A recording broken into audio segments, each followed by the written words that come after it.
তোমরা কি জানো নিজের যে স্বাধীন হয়েছে এই দেশটা একসময় স্বাধীন ছিল।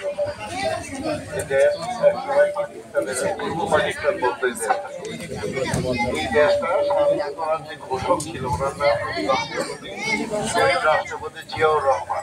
উনি প্রথম এই দেশের স্বাধীনতার ঘোষণা পাঠ করেন চট্টগ্রাম থেকে। তারপর সবাই শোনার পরে আমরা যুদ্ধে ঝাঁপিয়ে পড়ি, সবাই মিলে দেশটাকে স্বাধীন করি। এই শোনো,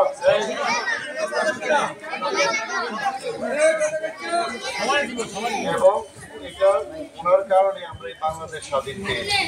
তারপর উনি আমাদের দেশটা স্বাধীন করতে 4 বছর প্রেসিডেন্ট ছিলেন।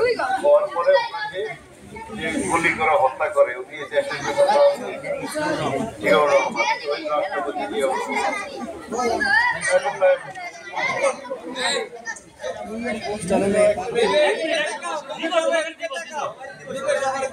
তারপর শহীদ রাষ্ট্রপতি জিয়াউর রহমানের খুন করা হয়, শহীদ হয়ে যান, গুলি করে ওনাকে মারা হয়, উনি মারা যান। তারপর ওনার স্ত্রী এই দেশের রাজনীতিতে ফিরে আসে।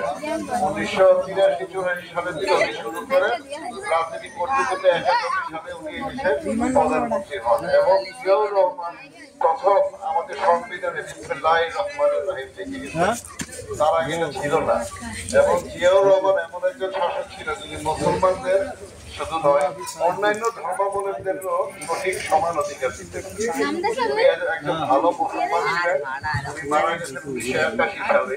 আজও ওনার নাম সবাই মনে রাখি, আজও আমরা সবাই পরিবারের জন্য দোয়া করি।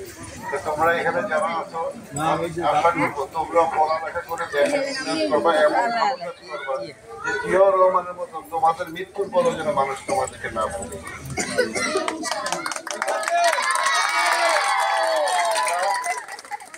যে যেটা করো, যে পড়ালেখা করো, এত ভালো পড়ালেখা করবা যে তোমাদের এসপি, ডিসি, ম্যাজিস্ট্রেট হইতে হবে। আর যে ইসলামিক লাইনে কোরআন হাফেজ হবা, এত ভালো হাফেজ হইতে হবে যে তোমাকে বিদেশ থেকে ডিগ্রি নিয়ে আসতে হবে কোরআনের।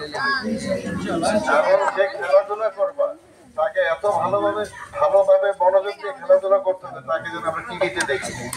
কারণ এই গ্রামের কেউ ভালো টিভিতে আমরা দেখি না, এই গ্রামের কেউ